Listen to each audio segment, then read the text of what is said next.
ಜಿಲ್ಲಾ ಕೇಂದ್ರಕ್ಕೆ ಸುಮಾರು 50 ಕಿಲೋಮೀಟರ್ ಮೇಲಾಗುತ್ತೆ. ಇಲ್ಲಿ ಟೆಕ್ನಿಕಲ್ ಆಗಿ ತಾಂತ್ರಿಕವಾದಂಥ ವಿದ್ಯಾಸಂಸ್ಥೆಗಳು ಬೇಕು ಅನ್ನೋದು ಬಹಳ ದಿವಸದ ಜನರ ಕೂಗಾಗಿತ್ತು. ಅದನ್ನ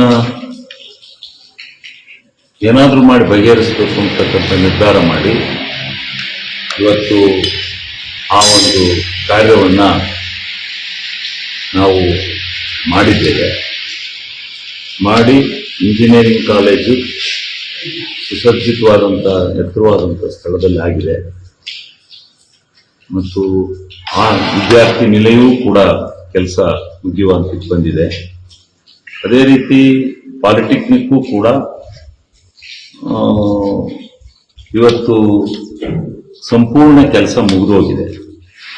ಸಂಪೂರ್ಣ ಕೆಲಸ ಮುಗಿದು ಅದು ಸಹ ಉದ್ಘಾಟನೆ ಮಾಡಲಿಕ್ಕೆ ಈಗ ವ್ಯವಸ್ಥೆಯನ್ನು ಮಾಡಲಾಗಿದೆ.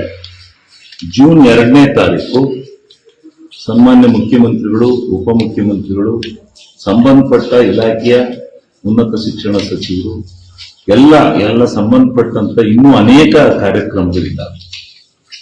ಇವು 2 ಕಾರ್ಯಕ್ರಮಗಳನ್ನ ಲೋಕಾರ್ಪಣೆ ಮಾಡೋದ್ರ ಜೊತೆಗೆ ಬಹುಮುಖ್ಯವಾಗಿ ಒಂದು ಬಸ್ ಸ್ಟ್ಯಾಂಡ್, ಅರಸೀಕೆರೆಗೆ ಸುಸಜ್ಜಿತವಾದಂಥ ಬಸ್ ಸ್ಟ್ಯಾಂಡ್ ಇಲ್ಲ. ಅದಕ್ಕೆ ಈಗ ವೆಟರ್ನರಿ ಇಲಾಖೆಯಿಂದ ಜಾಗವನ್ನು ಅಕ್ವೈರ್ ಮಾಡಿಕೊಂಡು ಬಸ್ ಸ್ಟ್ಯಾಂಡ್ ಪಕ್ಕದಲ್ಲೇ ಒಂದು ದೊಡ್ಡ ಬಸ್ ನಿಲ್ದಾಣವನ್ನು ನಿರ್ಮಾಣ ಮಾಡಲಿಕ್ಕೆ ಶಂಕುಸ್ಥಾಪನೆಯನ್ನ ಆಗ್ತಾ ಇದ್ದೀವಿ. ಅದರ ಜೊತೆಯಲ್ಲೇ ಸೋಲಾರ್, ಇವತ್ತು ನಮ್ಮ ಅರಸೀಕೆರೆಗೆ 82 ಮೆಗಾವಾಟ್ ವಿದ್ಯುತ್ ಬೇಕು, ಬೇಡಿಕೆ ಇರ್ತದೆ.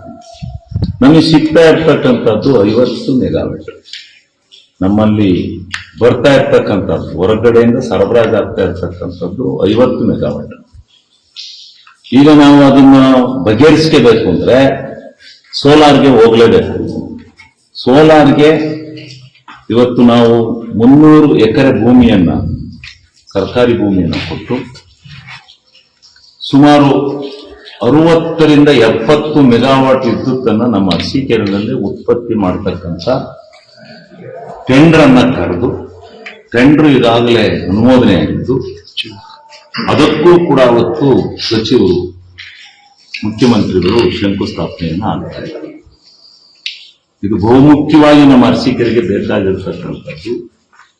ವಿದ್ಯುತ್ ಶಕ್ತಿ ಅಭಾವವನ್ನು ನಾವು ಎದುರಿಸ್ತಾ ಇದ್ದು, ಅದರಿಂದ 24 ಗಂಟೆಗಳ ಕಾಲ ಸುದೀರ್ಘವಾಗಿ ವಿದ್ಯುತ್ ಶಕ್ತಿಯನ್ನು ಒದಗಿಸಿಕೊಡ್ತಕ್ಕಂಥ ಒಂದು ಕಾರ್ಯವನ್ನು ಅವತ್ತು ನೆರವೇರಿಸ್ತಾ ಇದ್ದೇವೆ. ಅದರ ಜೊತೆಯಲ್ಲಿ ಎತ್ತಿನೊಳೆಯಿಂದ ನೀರು ಚಾನಲ್ ಆಗಿದೆ, ಅದರ ಡಿಸ್ಟ್ರಿಬ್ಯೂಟರಿ ಆಗಿದೆ. ಕೆರೆಗೆ ನೀರನ್ನು ತೆಗೆದುಕೊಂಡು ಹೋಗ್ತಕ್ಕಂಥ ಕಾಮಗಾರಿಗೂ ಕೂಡ ಅವತ್ತು ಸುಮಾರು 240 ಕೋಟಿ ರೂಪಾಯಿ ಅಂದಾಜಿನಲ್ಲಿ ಕಾಮಗಾರಿಯನ್ನ ಅವತ್ತು ಪ್ರಾರಂಭ ಮಾಡ್ತಾ ಇದ್ದಾರೆ. ಇನ್ನೂ ಅನೇಕ ಕಾರ್ಯಕ್ರಮ, ಒಂದು ಬಹುದಿನಗಳಿಂದ ಈ ಅರಸೀಕೆರೆನಲ್ಲಿ ಒಂದು ಬಸವಣ್ಣನವರ ಸ್ಟ್ಯಾಚ್ಯೂವನ್ನು, ಪ್ರತಿಮೆಯನ್ನು ನಿಲ್ಲಿಸಬೇಕು ಅಂತಕ್ಕಂಥದ್ದು ಹೋರಾಟ ನಡೀತಾ ಇದೆ. ಆ ಹೋರಾಟಕ್ಕೂ ಕೂಡ ಜಾಗವನ್ನು ಗುರ್ತು ಮಾಡಿ ಅದರ ಶಂಕುಸ್ಥಾಪನೆ ಕೂಡ ಮಾಡ್ತೇವೆ. ಕೋರ್ಟ್, ಇವತ್ತು ಜಿಲ್ಲಾ ಕೇಂದ್ರದ ರೀತಿಯಲ್ಲೇ ಒಂದು ಸುಸಜ್ಜಿತವಾಗಿರ್ತಕ್ಕಂಥ ಕೋರ್ಟ್ ಅನ್ನು ನಿರ್ಮಾಣ ಮಾಡಿದ್ದೀವಿ. ಈಗ ಅದು ಮುಗಿದಿದೆ. ಅದನ್ನು ಸಹ ಲೋಕಾರ್ಪಣೆ ಮಾಡ್ತಕ್ಕಂಥ ಕೆಲಸವನ್ನು ಮಾಡ್ತಾ ಇದ್ದೀವಿ. ಇನ್ನೂ 10 ಕೆಲಸಗಳನ್ನ ಶಂಕುಸ್ಥಾಪನೆಯನ್ನು ಮಾಡಿಸ್ತಕ್ಕಂಥ ಕೆಲಸವನ್ನು ಇಟ್ಕೊಂಡಿದ್ದೇವೆ. ಇವತ್ತು ಅರಸೀಕೆರೆ ವ್ಯವಸ್ಥಿತವಾಗಿ ಕೆಲಸ ಕಾರ್ಯಗಳಿಂದಲೇ ಸಫರ್ ಆಗಿತ್ತು. ಕುಡಿಯೋ ನೀರಿರಲಿಲ್ಲ. ಕುಡಿಯೋ ನೀರನ್ನು ಹೇಮಾವತಿಯಿಂದ ತಂದಿದ್ದೇವೆ, ಹೆಚ್ಚಿಯಿಂದಲೂ ತಂದಿದ್ದೇವೆ. ಇನ್ನ ಸುಮಾರು ಕೆರೆಗಳಿಗೆ ನೀರನ್ನು ಕೊಟ್ಟಿದ್ದೇವೆ. ಇದು ಹೇಮಾವತಿಯಿಂದ, ಎತ್ತಿನೊಳೆಯಿಂದ ಇನ್ನು ಕೆಲವು ಕೆರೆಗಳಿಗೆ ಕೊಡಬೇಕಾಗಿದೆ. ನೀರಾವರಿಗೂ ಹೆಚ್ಚಿನ ಆದ್ಯತೆ ಕೊಟ್ಟಿದ್ದೇವೆ. 530 ಹಳ್ಳಿಗೂ ಕಾಂಕ್ರೀಟ್ ರಸ್ತೆನ ಸಂಪೂರ್ಣಗೊಳಿಸಿದ್ದೀವಿ.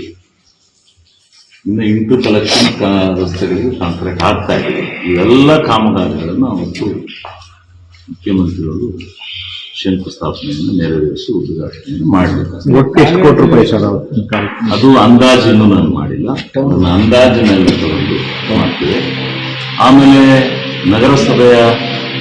ನಗರಸಭೆ ಏನು ಇದನ್ನು ತಂದಿದ್ದು ಸ್ವಿಮ್ಮಿಂಗ್ ಪೂಲ್ ಕಟ್ಟಿಸಿದ್ದೇವೆ, ಇಂಡೋರ್ ಸ್ಟೇಡಿಯಂ ಮಾಡಿಸಿದ್ದೇವೆ. ಇಂಡೋರ್ ಸ್ಟೇಡಿಯಂ ಕೂಡ ಈಗ ಶಂಕುಸ್ಥಾಪನೆ ಆಗುತ್ತೆ.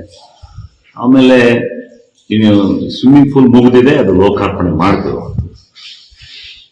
ಆಮೇಲೆ ಒಂದು ದೊಡ್ಡ ಬೃಹತ್ ಪ್ರಮಾಣದ ತರಕಾರಿ ಮಾರುಕಟ್ಟೆನ ಕಟ್ಟಿದ್ದೀವಿ. ಚಿಕ್ಕದಾಗಿತ್ತು, ಅದನ್ನು ಶಿಫ್ಟ್ ಮಾಡ್ತಾ ಇದ್ದೀವಿ. ಒಂದು ಫುಡ್ ಕೋರ್ಟ್ ಅನ್ನ ಮಾಡಬೇಕು ಈ ನಗರಕ್ಕೆ ಅಂತ ಹೇಳಿ ಆಸೆ ಇದೆ.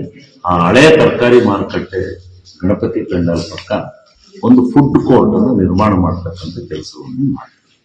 ಕಾಲೇಜಿಗೆ ಎಷ್ಟು ಸ್ಟೂಡೆಂಟ್ಸ್ ಈಗ ಇಲ್ಲಿ ಕೋರ್ಸ್ ಇರ್ತಕ್ಕಂಥದ್ದು 4 ಕೋರ್ಸ್ ಅನ್ನು ಅಪ್ರೂವ್ ಮಾಡಿ ಕಳಿಸಿದ್ದಾರೆ ಕೇಂದ್ರ ಕೇಂದ್ರದಿಂದ.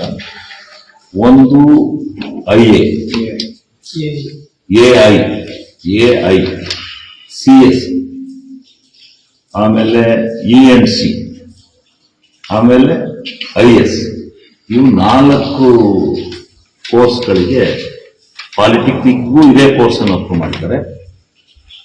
ಇದೇ ರೀತಿ ಇಂಜಿನಿಯರಿಂಗಿಗೂ ಇದೇ 4 ಕೋರ್ಸ್ಗಳನ್ನು ಅಪ್ರೂವ್ ಮಾಡಿ ಅಲ್ಲೂ 240 ಜನ ಮೊದಲನೇ ವರ್ಷ, ಇಲ್ಲೂ 240 ಜನ ಅನುಮೋದನೆ ಕೊಟ್ಟಿದ್ದಾರೆ. ಈಗಾಗಲೇ ಪಾಲಿಟೆಕ್ನಿಕ್ ಅಡ್ಮಿಷನ್ ಪ್ರಾರಂಭ ಆಗಿದೆ. ಇದಕ್ಕೆ CET ಮಾಡಿ ಅದ ನಂತರ CET ಮುಖಾಂತರ ಇಲ್ಲಿಗೆ ಅಲೋಕೇಶನ್ ಕೊಡ್ತಾರೆ. ಈ ಗೌರ್ಮೆಂಟ್ ಕಾಲೇಜುಗಳು ಹೆಚ್ಚಾದಷ್ಟು ಬಡವರ ಮಕ್ಕಳಿಗೆ ಮತ್ತು ಕಡಿಮೆ ಬಡವರ ಮಕ್ಕಳಿಗೆ ಸೀಟ್ ಸಿಗೋದ್ರ ಜೊತೆಗೆ ಬಹಳ ಜನ ಇವತ್ತಿನ ಕಂಪ್ಯೂಟರ್ ಯುಗದಲ್ಲಿ, ಇವತ್ತಿನ ತಾಂತ್ರಿಕ ಯುಗದಲ್ಲಿ ಇವತ್ತು ಅತಿ ಅವಶ್ಯಕವಾಗಿರ್ತಕ್ಕಂಥ ಒಂದು ವ್ಯವಸ್ಥೆಯನ್ನು ಮಾಡ್ತಕ್ಕಂಥದ್ದಕ್ಕೆ ಈ ವಸತಿ ಶಾಲೆಗಳು, ಸತಿ 4, 7, 8 ವಸತಿ ಶಾಲೆ ಕಟ್ಸಿದ್ವಿ. ಅಲ್ಲೆಲ್ಲ ಸುಮಾರು ಒಂದು 3-4 ಸಾವಿರ ಜನ ವಿದ್ಯಾರ್ಥಿಗಳು ಓದ್ತಾ ಇದ್ದಾರೆ. ಬೇಕಾದಷ್ಟು ಕೆಲಸ ಮಾಡಿದ್ವಿ, ಅದೆಲ್ಲ ಹೇಳ್ತಾ ಕೂತ್ಕೊಂಡ್ರೆ ಬಹಳ ಇದಾಗುತ್ತೆ. ಒಟ್ಟಾರೆ ಈಗ 2ನೇ ತಾರೀಕು ಒಂದು ದೊಡ್ಡ ಕಾರ್ಯಕ್ರಮವನ್ನು ಮಾಡಿ ಮುಖ್ಯಮಂತ್ರಿಗಳಿಂದ ಇವೆಲ್ಲ ಕಾರ್ಯಕ್ರಮದಲ್ಲಿ ಶಿಲಾನ್ಯಾಸನ ಮತ್ತು ಪ್ರಾರಂಭೋತ್ಸವವನ್ನು ಮಾಡ್ತಾ ಇದ್ದೀವಿ. ಹೆಚ್ಚಿನ ವಿಡಿಯೋಗಳಿಗೆ ಪ್ರತಿಧ್ವನಿ ಯೂಟ್ಯೂಬ್ ಚಾನೆಲ್ ಸಬ್ಸ್ಕ್ರೈಬ್ ಮಾಡಿ, ಬೆಲ್ ಐಕಾನ್ ಕ್ಲಿಕ್ ಮಾಡಿ.